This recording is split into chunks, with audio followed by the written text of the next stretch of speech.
Tonight on Oregon News, snow covered Eugene on Monday, causing closures throughout the city. Hayward Field construction is causing disturbance to its surrounding areas, and see how a University of Oregon student deals with the stigma of being a male ballerina. All that and more coming up on Oregon News.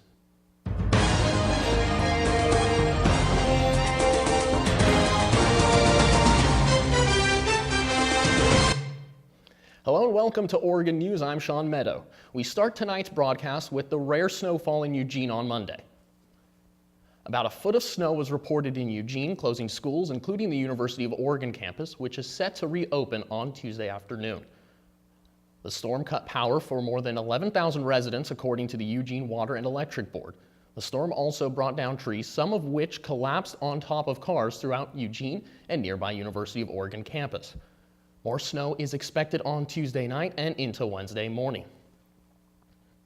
What was once historic Hayward Field is now the site of a grand construction project to turn the century-old track and field stadium into a modern marvel.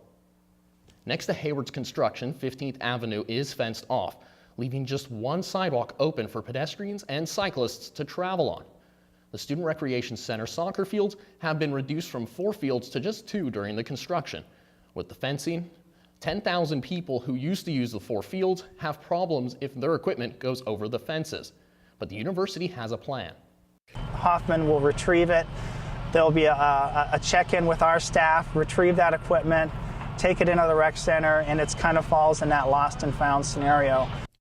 These inconvenient times could one day be overshadowed when the 30,000 capacity stadium is finished for the 2020 Olympic trials and 2021 World Championships.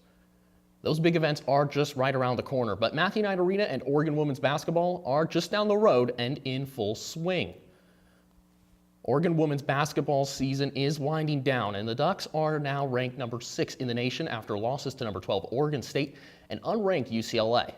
Ruthie Hebert went down with a knee injury in Oregon's loss at Oregon State and missed the loss to UCLA, but the junior forward returned to help the Ducks win over USC. In that game, junior guard Sabrina Ionescu recorded her NCAA 17th career triple-double. The Ducks travel to the Arizona schools next weekend before heading to Las Vegas for the Pac-12 tournament.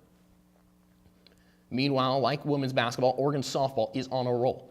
The Ducks had a strong start to their 2019 season, boasting an 11-4 record. Sophomore pitcher Jordan Dale, who transferred to Oregon this season, holds a 9-0 record. She's been given the task of being Oregon's go-to pitcher following the exit of all 3 starters from last season.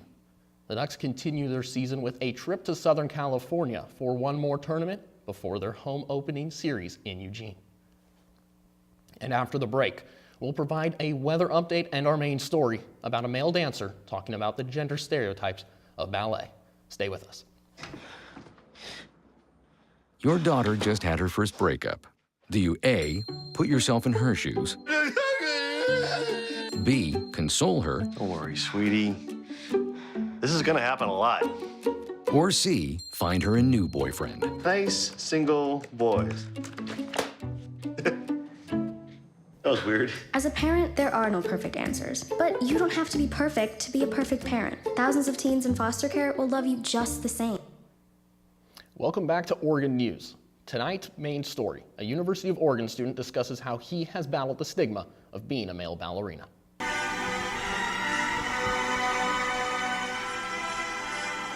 The art of ballet is not generally associated with men. Traditional gender stereotypes can deter men from dancing. University of Oregon senior Alex Stewart dealt with that stereotype firsthand. I found it interesting. I think the females growing up picked on me a little bit more. They made fun of me more than the dudes.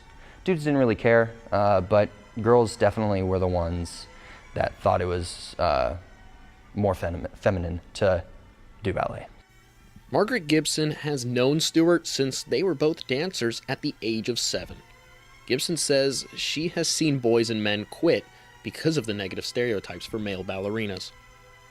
There's definitely this horrible stigma that if you do ballet as a man, you're gay, and then that leads to a lot of bullying outside of the studio. Stewart didn't start his college career at Oregon. He had a scholarship in New York to dance, but he broke his shin bone after a year, quit, and eventually enrolled at Oregon. That was really hard, but I think it was a nice little wake-up call being like, you know what, like, I ran my course in dance. I did as much as I wanted to do, and now it was time to focus on something different. Stuart dances weekly at the university, attending ballet classes. He is currently studying general science and looking into pre-med, which he hopes can lead to a career as a physical therapist for dancers. It's always inspiring to see athletes give back after devastating injuries like Alex suffered. We end tonight's broadcast with a look at the weather. After nearly a foot of snow Sunday night and Monday morning in Eugene, schools and businesses were closed. The high was 36 on Monday with a low of 30 degrees. Tomorrow the high is expected to be 35 and a low of 29. More snow is expected to fall on Tuesday night. On Wednesday morning, the snow will continue with a high temperature of 40 degrees. It should get warmer on Thursday and could melt some of that snow, with a high of 44 and a low of 34 with rain in the forecast. With the cold weather and snow on the ground, stay safe and warm out there, Eugene.